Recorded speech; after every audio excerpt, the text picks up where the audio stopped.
to John chapter 8.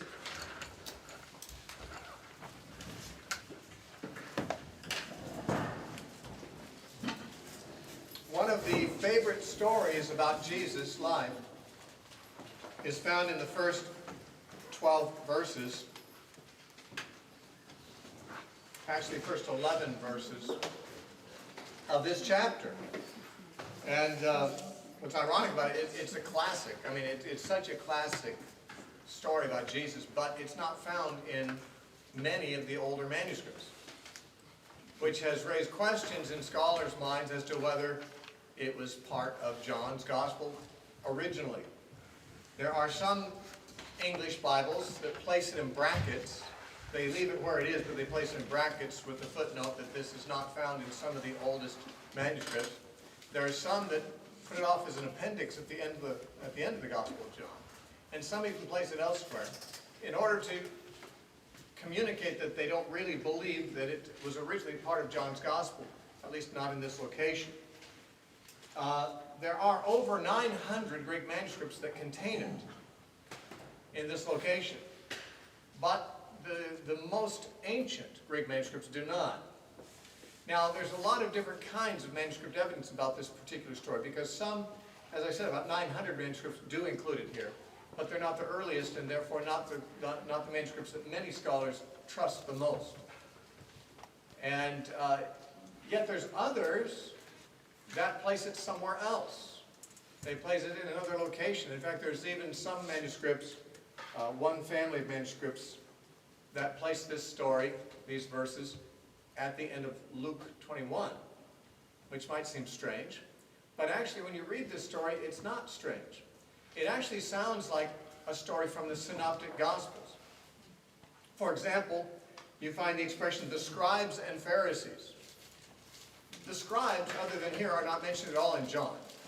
And the term scribes and Pharisees is very common in the Synoptic Gospels. In Matthew and Mark and Luke, we read often of the scribes and Pharisees, but never in the Gospel of John. We do read of the Pharisees elsewhere in the Gospel of John, but never the scribes. And so the expression scribes and Pharisees is a typically synoptic kind of phrase, not very typically Johannine, or not typical John. Another thing is that this is a story that tells about the scribes and Pharisees coming to test Jesus with a difficult dilemma in order to find fault with him. This is something that the Synoptic Gospels describe as the tact of the scribes and Pharisees in the final week, the Passion Week of Jesus' life. In fact, if you look over at Luke chapter 21, just for a moment, Luke chapter 21 is the place where a few manuscripts actually place this story. And I'm not saying that it belongs here, but it certainly fits here very well. Because Luke 21,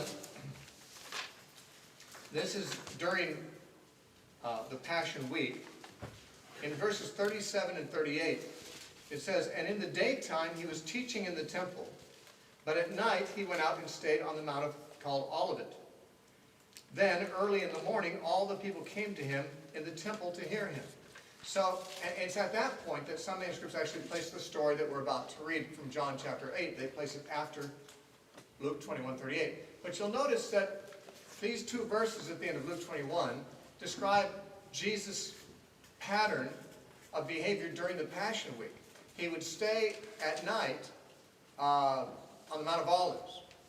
And he would come in the morning and sit in the temple and teach, and people would come and listen to him. That's what we find actually going on. Notice John 8:1, "But Jesus went to the Mount of Olives, but early in the morning he came again to the temple. And all the people came to him, and he sat down and taught them." It's very close to, almost verbatim to, what Luke 21 says in those verses we were looking at. And so, some have thought that this really fits better into a context such as Luke 21, and that the manuscripts that preserve it there might be preserving it in its original location.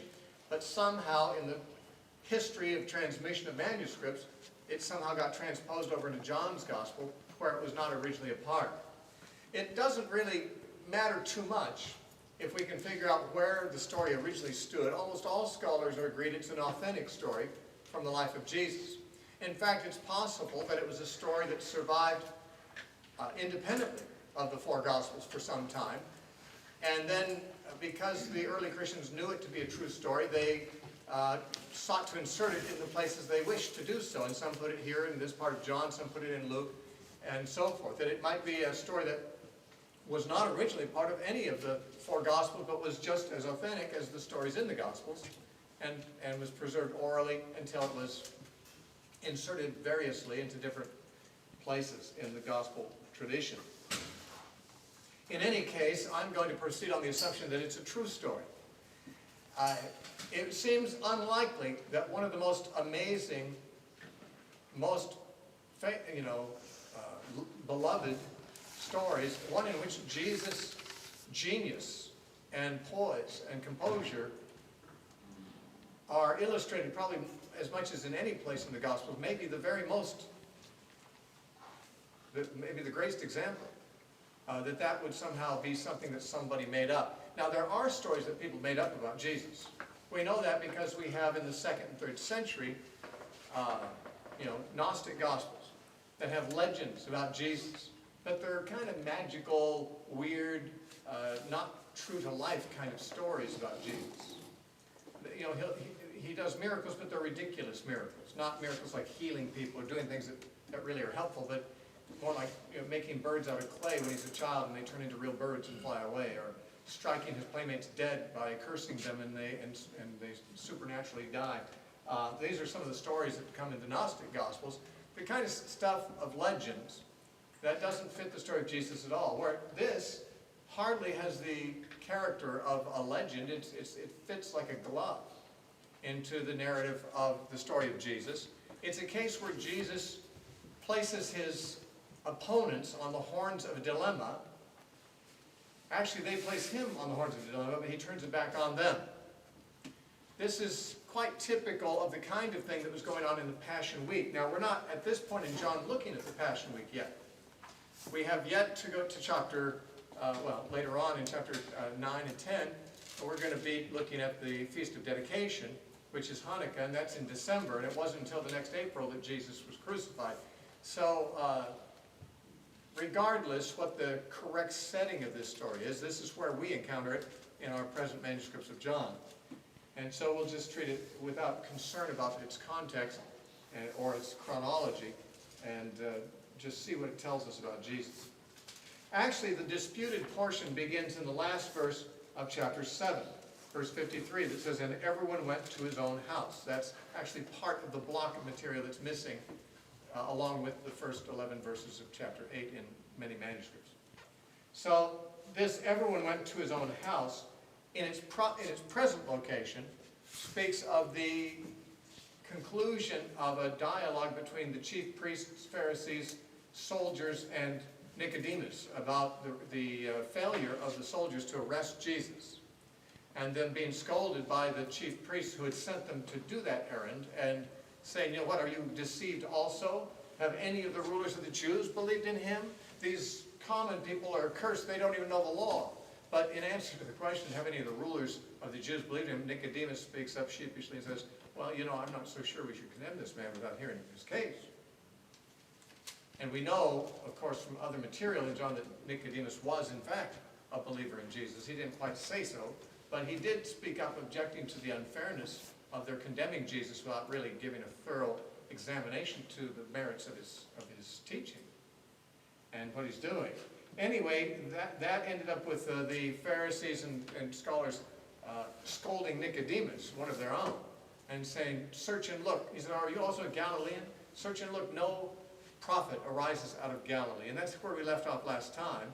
And so if chapter 7, verse 53 properly belongs in this location, we find that everyone going to their own house was simply a conclusion to this unsatisfactory disagreement that they had. They didn't come to any agreement among themselves, and so they just parted and went different ways.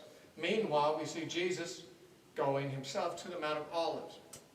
Now, I believe it's possible that he camped out on the Mount of Olives from time to time, but he did have friends who lived over there in Bethany, which is just a couple miles there from Jerusalem. And Jesus did sometimes go to Bethany for the night, especially in the final week. He was staying with his friends Mary and Martha and Lazarus, who lived in Bethany. But here it doesn't mention Bethany, and he may have just camped out under the stars on the Mount of Olives at night. With his disciples, we assume. We do not read that they are with him at this time, but they usually were.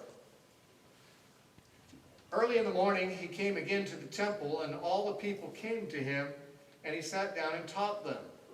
Then the scribes and the Pharisees brought to him a woman caught in adultery. And when they had set her in the midst, they said to him, "Teacher, this woman was caught in adultery in the very act. Now Moses in the law commanded us that such should be stoned. But what do you say?" Now this they said, testing him, that they might have something of which to accuse him. But Jesus stooped down and wrote on the ground with his finger, as though he did not hear. So when they continued asking him, he raised himself up and said to them, "He who is without sin among you, let him throw a stone at her first." And again he stooped down and wrote on the ground. Then those who heard it, being convicted of their own conscience, went out one by one, beginning with the oldest even to the last, and Jesus was left alone and the woman standing in the midst. When Jesus had raised himself up and saw no one but the woman, he said to her, "Woman, where are those accusers of yours? Has no one condemned you?" She said, "No one, Lord." And Jesus said to her, "Neither do I condemn you. Go and sin no more." All right, this is a great story, obviously, and it raises questions about a number of things. One of them is, what did Jesus write on the ground? We read twice of him stooping down and writing on the ground. The first time it's mentioned, verse 6, in the New King James, it says, "He did so as though he did not hear." That line is missing from the Alexandrian text, and therefore its original presence in the passage is disputed. If it was not there, we have less to go on than if it is there, because if in fact he did it as though he did not hear, it means he was not writing anything relevant to the story. He's just ignoring them. He was just doodling. He was not writing anything of significance that we need to figure out what it was, the mystery. What did Jesus write in the dust on the floor?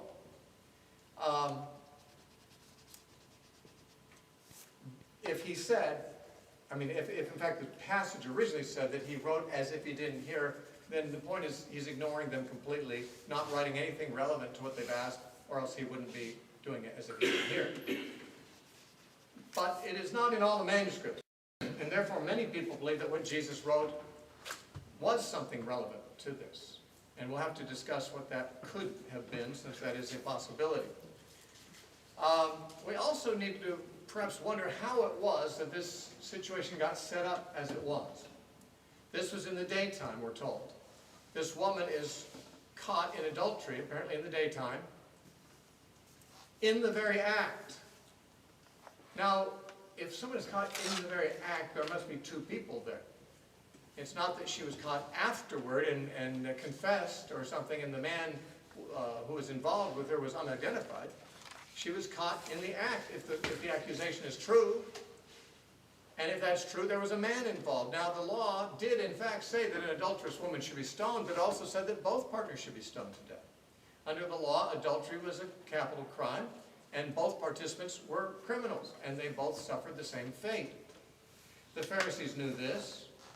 Jesus knew this. Everybody knew this. So it seems strange that they didn't give any explanation of how they caught a man and a woman committing a criminal act and brought only the woman and let the man get away. Now, of course, one possibility is that the man was more agile and stronger, and he broke loose, and he was able to run faster, and he escaped, and so they just let him go and they grabbed her.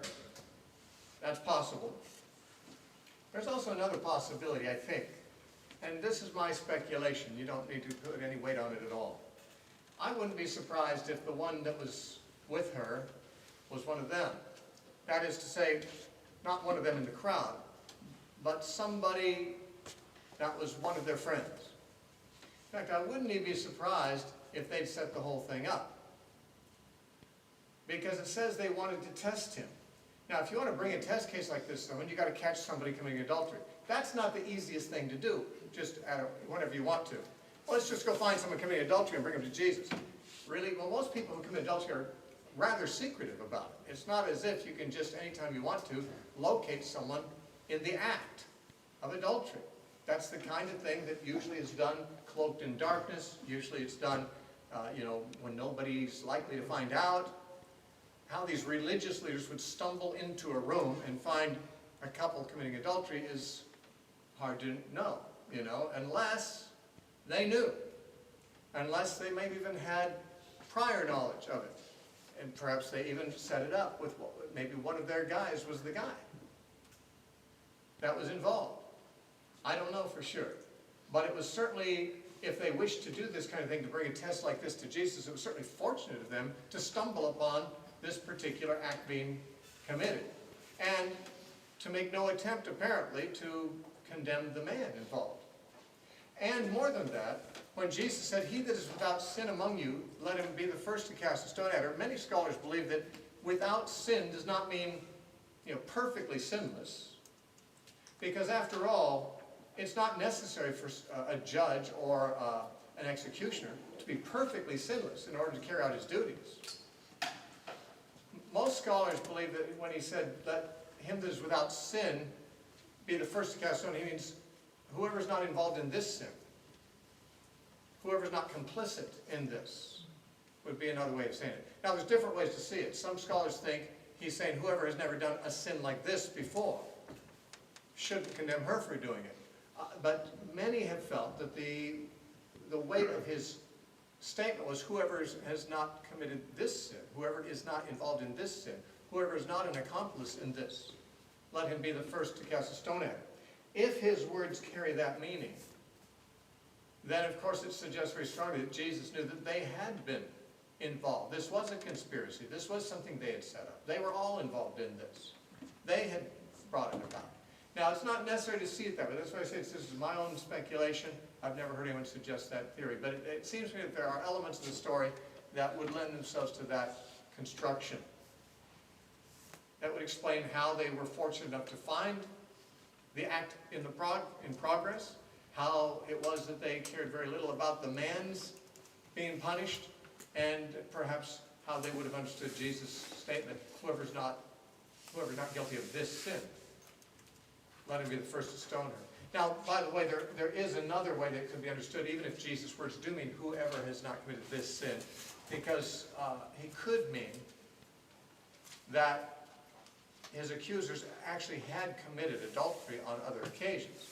Now, we might think he's referring to his teaching on the Sermon on the Mount about whoever looks at a woman to lust after her has committed adultery with her in his heart, but we wouldn't expect the Pharisees to be convicted on that basis, since they were probably not listening to the Sermon on the Mount, which was delivered to Jesus' disciples, nor would they necessarily have agreed with him on that. It's clear that whatever he said made them feel convicted.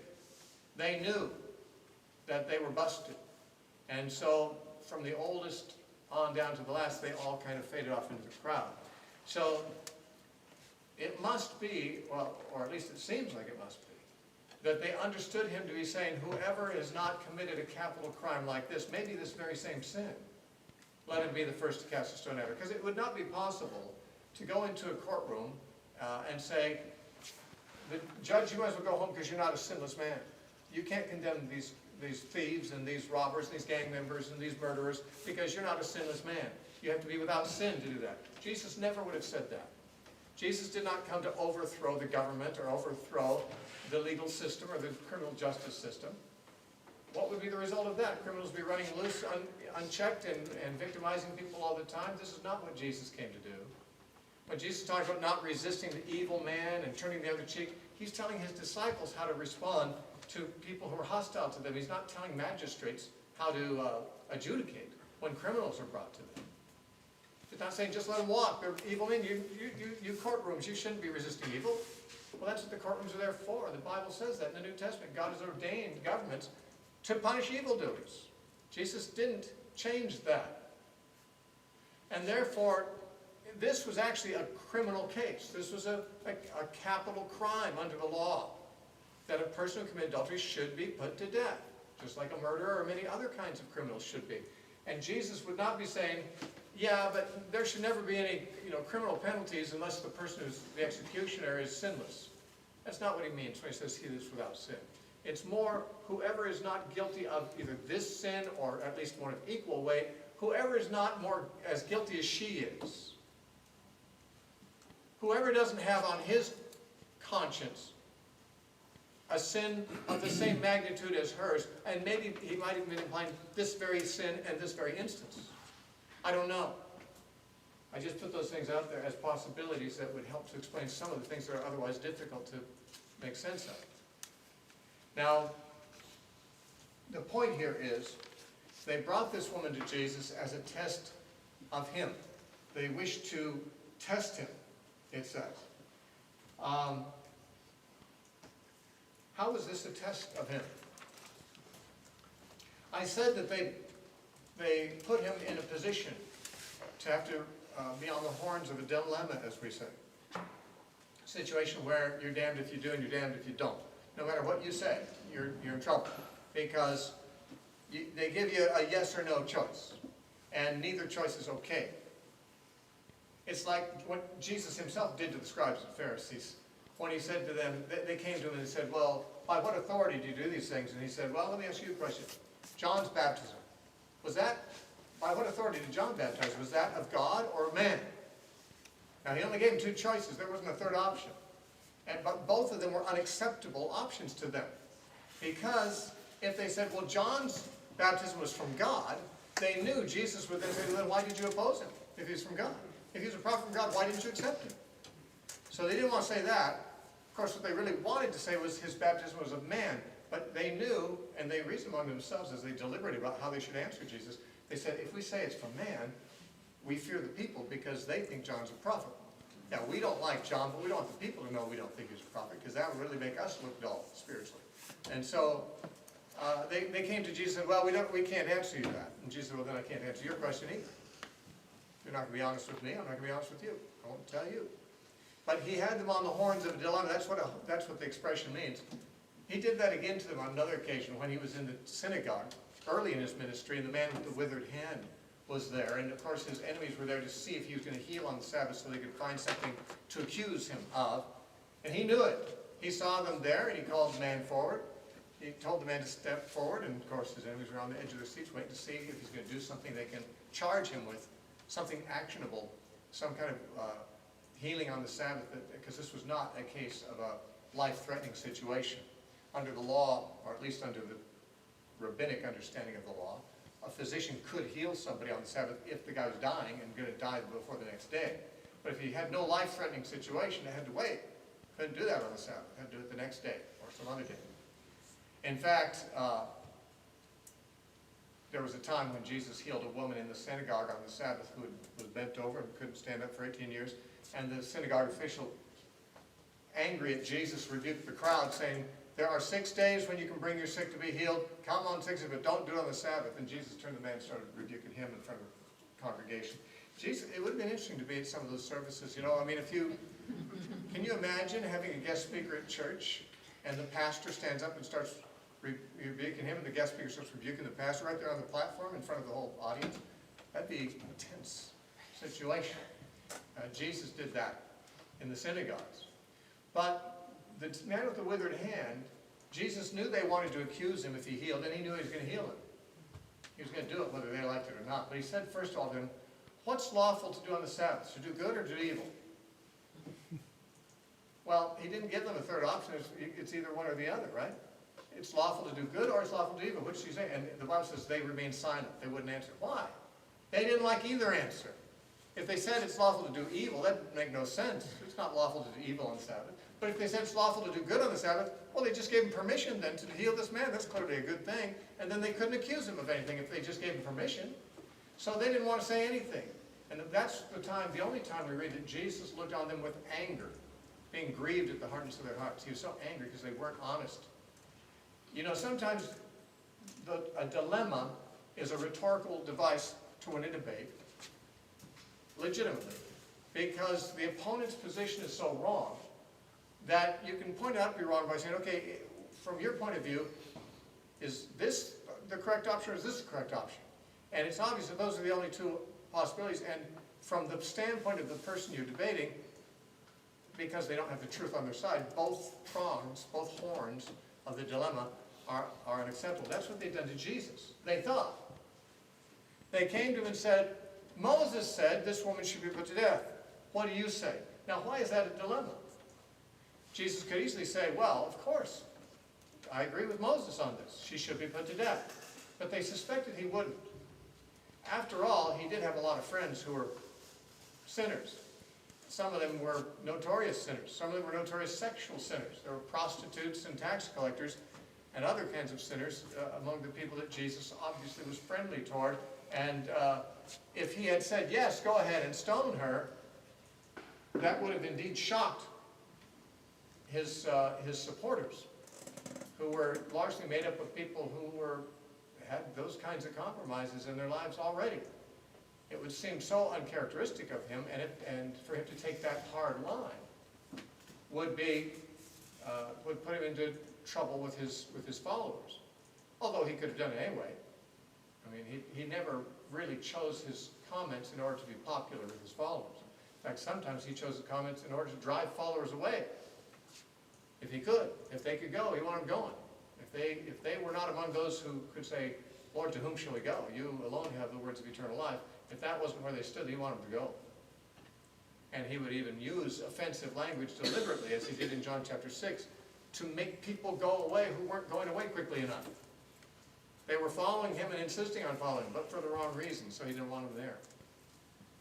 Now, therefore, of course, Jesus would never have been intimidated by the suggestion that he should say something unpopular. But they knew that Jesus was in some ways slack, as they thought, about the law of Moses.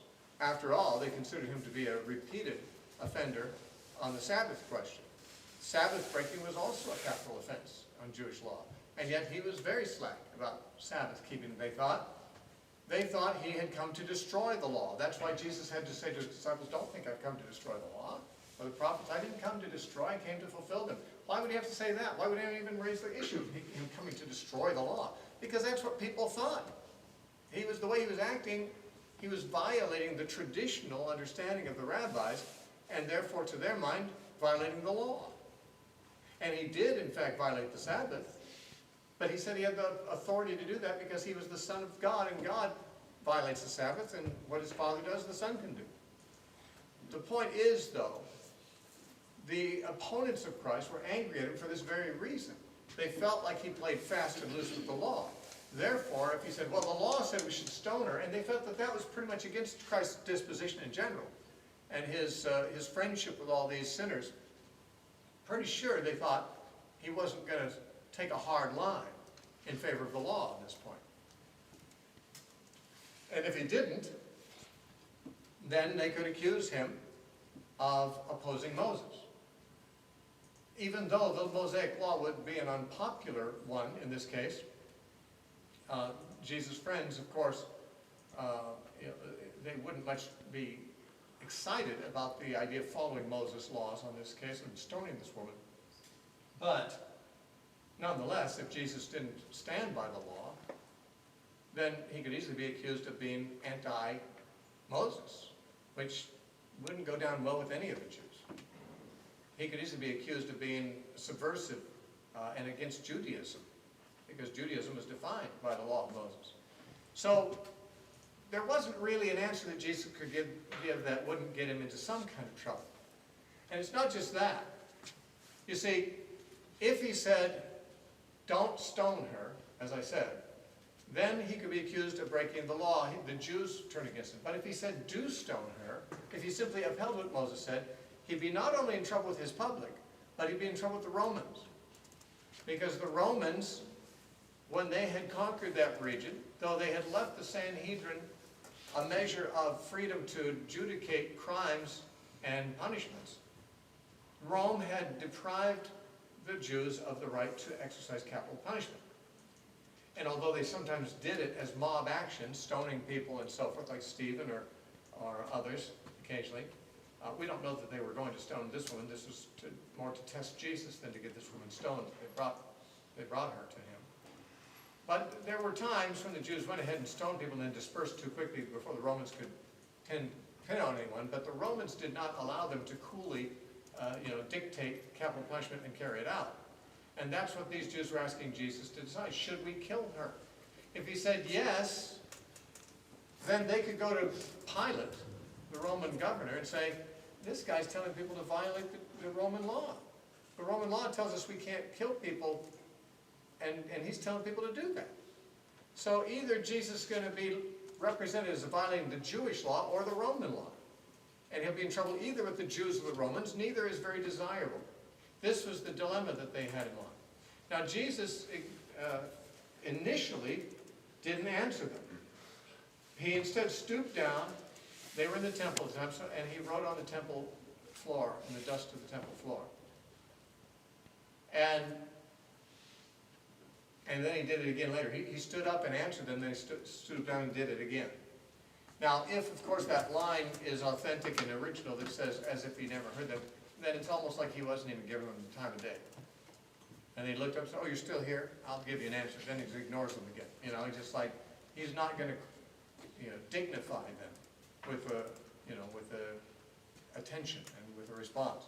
That is one possibility. But of course, preachers and Bible students have often speculated about specific things Jesus might have been writing. There are actually a few manuscripts that are not very authoritative that actually include some lines about how he wrote down the sins of everyone in the crowd. And there are preachers who have suggested that's what he did, that Jesus knew the hearts of every man. He knew what those people had done, so he began to list in writing all the sins that they had committed. And then he said, now anyone who hasn't committed a sin, I'd be the first to cast a stone. You see, his comments would be related to what he'd written. But then he stooped down and wrote some more. Now, I don't know if he was continuing, an appendix to the list or what in that case. I'm not sure that this is a likely scenario. I've never really been very convinced. And there's no reason necessarily to be convinced. It's just someone's theory. It's just a guess. There are others who feel that what Jesus wrote down was the law. They started writing down the 10 Commandments. Now, remember, Paul said, without the law, I would not have known sin. I felt just fine about my covetousness until I read the law that says, thou shalt not covet. And he says, by the law is the knowledge of sin. If he wanted to convict these people of sin, he could just start putting laws down and letting them read them and say, and then say, now, anyone not committed sin? Here's the law. And so some have felt that that's what he was doing, writing down the law. That's another possibility, though it's only a guess. No one can say for sure if it's true. I've always seen some similarity in this story, but not close enough to make a tight connection to the law of, in the Old Testament, in Numbers, the law that is sometimes called the ordeal of jealousy. It's an interesting and strange law, but it has to do with the dust on the tabernacle floor, and it has to do with adultery. And therefore, it just seems to me interesting that this case of the woman taken in adultery involves also Jesus and the dust on the temple